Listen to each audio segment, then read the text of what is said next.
ये चांद सा रोशन चेहरा, जुल्फों का रंग सुनहरा, कैसे देखूं तेरी आंखें, आंखों पे चश्मे का पहरा। ये लाइंस हनी पाजी ने लिखी है और हनी पाजी ने क्या खूब लिखी है।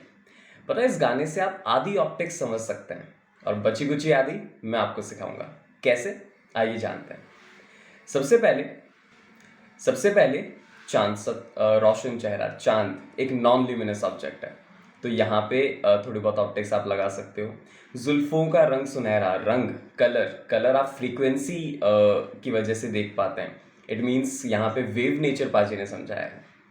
कैसे देखूं तेरी आंखें, देखने के लिए लाइट की रिक्वायरमेंट है ही, क्योंकि it is a form of energy which helps us to see object, right. और आंखों पे चश्मे का पहरा, चश्मा चश्मा जो है वो आप कह सकते हैं कि एक ऐसा मीडियम है जिससे लाइट ट्रेवल नहीं कर सकती है। मतलब यहाँ पे ओपेक मीडियम की बात की गई है। फ्री इलेक्ट्रॉन पर मैं यानी सौरभ शर्मा स्वागत करता हूँ आप सभी का। टिप्स एंड ट्रिक्स हम लोग पढ़ने वाले हैं। साइंस क्लास 10th की हम लोग पढ़ रहे हैं। चैप्टर का नाम है लाइट, चैप्टर नंबर है 9th। अगर आप लोग पुरानी एनसीईआरटी से पढ़ रहे हैं तो चैप्टर मिलेगा आपको 10th। तो चलिए स्टार्ट करते हैं। Light, what do we mean by light. हम लाइट को कैसे डिफाइन कर सकते हैं। लाइट को अगर सिंपल टर्म्स में डिफाइन करना चाहें तो हम लोग डिफाइन कर सकते हैं like it is a form of energy. एक फॉर्म ऑफ एनर्जी है।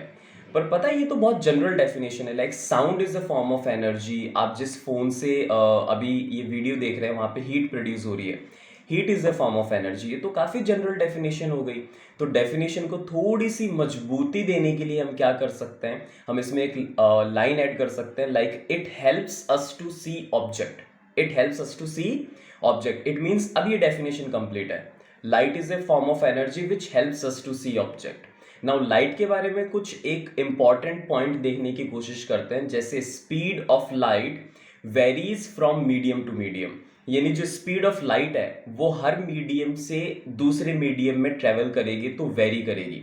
इसका मतलब ग्लास में स्पीड ऑफ लाइट अलग होगी, वाटर में स्पीड ऑफ लाइट अलग होगी, एयर में अलग होगी, वैक्यूम में अलग होगी। तो सोच के देखो, जब हर जगह अलग अलग है तो कहीं ना कहीं मैक्सिमम होगी। मैक्सिमम होती है वैक्यूम में। तो speed of light is maximum in vacuum. ये चीज आपको पता होनी चाहिए। वैक्यूम के अंदर स्पीड कितनी होती है, अच्छा डिनोट करते हैं सी से। सी क्या है, आपने आइंस्टीन की फेमस इक्वेशन देखी होगी, E is equals to mc square. वहां पे भी C speed of light in vacuum ही है। कितनी होती है, 3 इंटू 10⁻⁸ मीटर्स पर सेकेंड। ये चीज इंपॉर्टेंट है, याद रखना। Maximum speed of light is in vacuum. और कितनी होती है, 3 इंटू 10⁸ मीटर्स पर सेकेंड होती है। और रिप्रेजेंट किससे करते हैं, सी से रिप्रेजेंट करते हैं। क्या इसके अलावा और कोई इंपॉर्टेंट पॉइंट बनता है, बिल्कुल बनता है। Light always travels in a straight line. Light कभी भी कर्व पाथ फॉलो नहीं करती। लाइट हमेशा स्ट्रेट लाइन में फॉलो करती है, ठीक है ना। हमेशा याद रखना, इसको रिप्रेजेंट करने का तरीका है एक स्ट्रेट लाइन विथ एरो। अगर आप एरो नहीं लगाएंगे तो वो एक लाइट रे नहीं है। अच्छा, आप पूछ सकते हैं कि सर रे ऑफ लाइट क्या होती है। तो एक्चुअली में ray of light is the path of light. वो रास्ता जो लाइट ने चूज किया, the path of light is actually ray of light.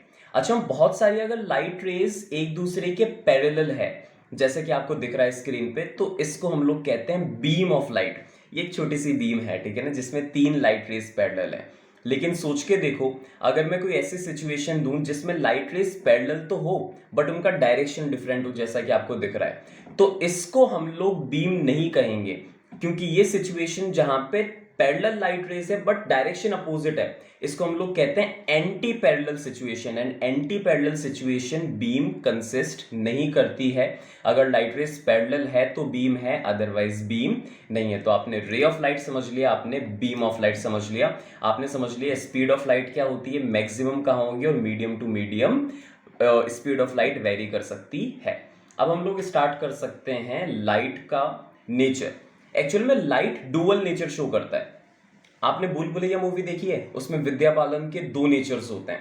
पहला होता है अवनी, बहुत सीधा साधा सा कैरेक्टर होता है, और दूसरा होता है मॉन्जुलिका, द डेविल फेस, राइट।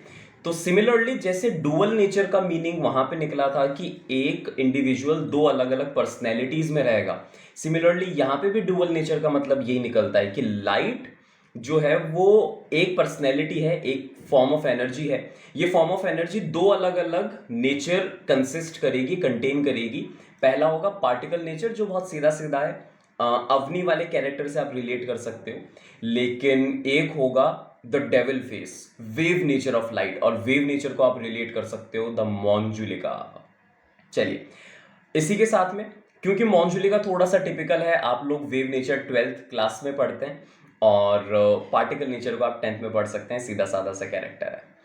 आगे चलते हैं और हम लोग इसको थोड़ा इजी वे में और कैरेक्टराइज्ड थोड़ा अच्छे वे में रिप्रेजेंट करने की कोशिश करते हैं। तो लाइट के दो नेचर है। Number 1 is particle nature. And particle nature को आप कैसे डिफाइन कर सकते हैं? पार्टिकल नेचर को आप बहुत इजीली डिफाइन कर सकते हैं। डिफाइन करें इससे पहले, second type of nature is wave nature, right? अब पार्टिकल नेचर क्या है, बहुत ध्यान से सुनना। टेनिस की बॉल देखी आपने? टेनिस की बॉल इज एक्चुअली पार्टिकल। आप टेनिस की बॉल को अगर दीवार पे फेंकोगे तो टिप्पा खा के वापस आएगी, बाउंस बैक होगी। इसका मतलब एक टेनिस की बॉल एक पार्टिकल है, तो पार्टिकल क्या क्या बिहेव करेगा वैसे ही लाइट बिहेव करेगी। एक्चुअल में पार्टिकल नेचर कहता ही यही है कि लाइट क्या है। लाइट बहुत छोटे छोटे पार्टिकल्स हैं, माइन्यूट पार्टिकल्स हैं, जो बहुत स्पीड में ट्रेवल कर रहे हैं इन ए स्ट्रेट लाइन। तो according to this theory, light is a beam or series of minute particles moving at very high speed in a straight line। यानी पार्टिकल नेचर के अकॉर्डिंग लाइट क्या है?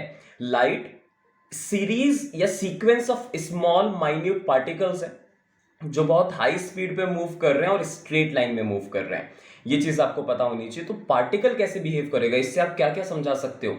इससे आप समझा सकते हो रिफ्लेक्शन। रिफ्लेक्शन मतलब लाइट रे जाएगी, बढ़ के वापस आएगी।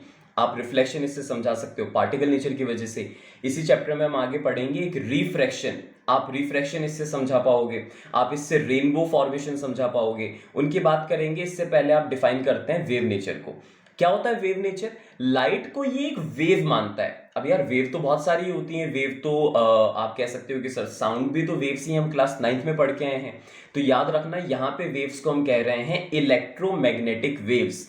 अब आप पूछेंगे सर इलेक्ट्रोमैग्नेटिक वेव्स और ईएम वेव्स सेम होती है क्या? बिल्कुल, ईएम वेव्स और इलेक्ट्रोमैग्नेटिक वेव्स एक ही चीज है। क्या आपने इलेक्ट्रोमैग्नेटिक वेव वर्ड पहली बार सुना है? नहीं। X rays, UV rays, microwaves, radio waves, ये जितने भी वेव्स या रेज का नाम आपने सुना है, ये एक तरीके की इलेक्ट्रोमैग्नेटिक या फिर ईएम वेव ही है।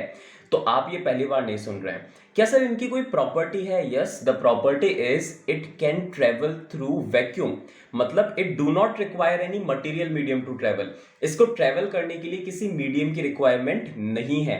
इट मींस ये स्पेस यानी वैक्यूम से भी ट्रेवल कर सकता है। अब आप कहेंगे सर हम नहीं मानते। तो देखो, हमारे पास में सन और उसका एटमॉस्फेयर है, अर्थ और उसका एटमॉस्फेयर है, और दोनों एटमॉस्फेयर के बीच में नो मैटर वाली सिचुएशन है। मतलब वहां पे कुछ भी नहीं है, उसको हम लोग कहते हैं वैक्यूम।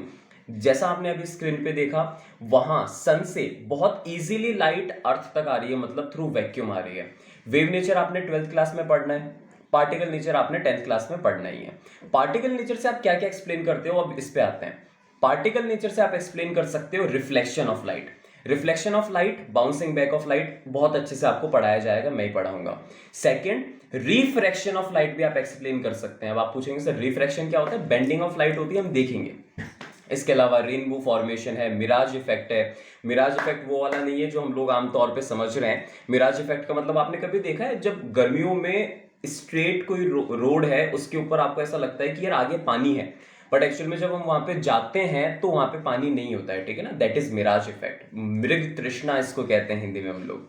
वेव नेचर से आप लोग बहुत सारे फिनोमिनाज एक्सप्लेन कर सकते हैं, जैसे इंटरफेरेंस, पोलराइजेशन, डिफ्रैक्शन। ये सारी चीजें आपको 12th में पढ़ाई जाएंगी। क्यों 12th में पढ़ाई जाएगी? क्योंकि वहां पे आपको पहले ईएम वेव्स पढ़ाया जाएगा, देन वेव ऑप्टिक्स पढ़ाई जाएगी। तब तक के लिए अभी सेशन में इतना ही करेंगे। नेक्स्ट हम कंटिन्यू करेंगे लॉज ऑफ रिफ्लेक्शन से।